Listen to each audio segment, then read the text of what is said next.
Bonjour et bienvenue dans le flash d'information. Le président de la République, Alassane Ouattara, est depuis hier samedi à Abuja, au Nigeria, pour prendre part au 62e sommet ordinaire des chefs d'État et de gouvernement de la CEDEAO. Sommet au cours duquel les chefs d'État et de gouvernement examineront les rapports sur l'état de la communauté, les transitions au Mali, au Burkina Faso et en Guinée, ainsi que le programme de la monnaie unique de l'organisation sous-régionale. Awa Touré, depuis Abuja.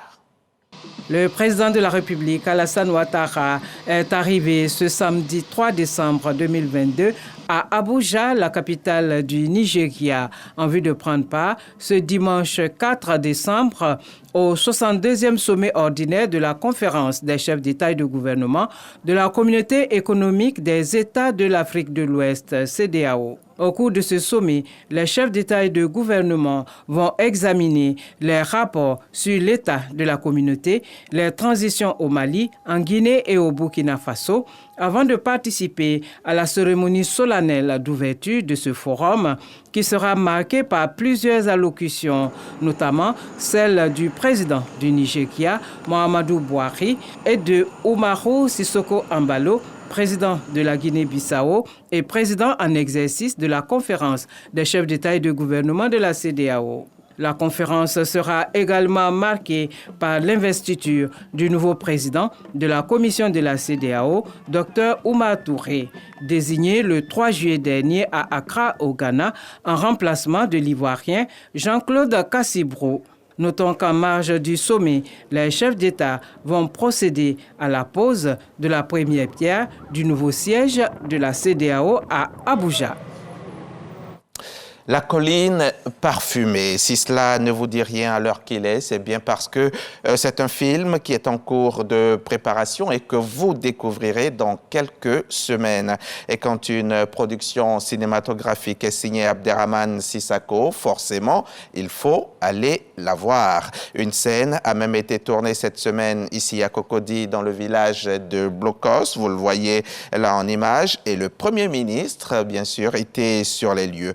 Alexis Ouedraogo nous décrit l'ambiance qui y a régné, mais pas tout de suite. C'est à suivre dans le 13h. Allons-y maintenant aux journées portes ouvertes du ministère de la Construction. Une campagne dénommée Opération Tiroir vide, doublée d'une caravane dans quelques villes de Côte d'Ivoire. Pendant l'étape de Bingerville, à laquelle a assisté notre reporter Lanciné Bakayoko, le ministre Bruno Nabagné-Koné a instruit les populations sur l'importance du permis de construire, de la CD et de bien d'autres documents. Il nous en dira plus dans le journal. Rendez-vous donc à 13h. En attendant, allons à RDC, la République démocratique du Congo, où l'Église catholique appelle ce dimanche les Congolais à marcher pour alerter sur la situation sécuritaire dans l'est du pays et dénoncer la présence du M23. Des rassemblements sont prévus un peu partout et surtout à Kinshasa.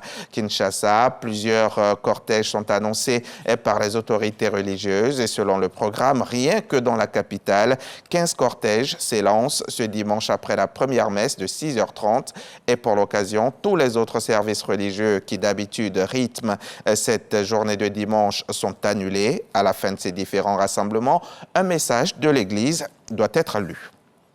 En Chine, la fin du zéro Covid, en place depuis le début de la pandémie, n'est pas encore actée. Mais depuis les manifestations contre les restrictions sanitaires qui ont émané un peu partout dans le pays la semaine dernière, mettant en lumière le ras-le-bol de la population locale, les autorités commencent à ouvrir la voie à la fin de cette stricte politique, comme en témoigne une vidéo d'un influenceur qui dédramatise sa contamination au variant Omicron. Désormais, les restrictions commencent à s'assouplir dans les villes chinoises et les mentions du zéro Covid se font rares dans la presse officielle, signe que les autorités semblent prêtes à tourner la page près de 3 ans après le début de l'épidémie.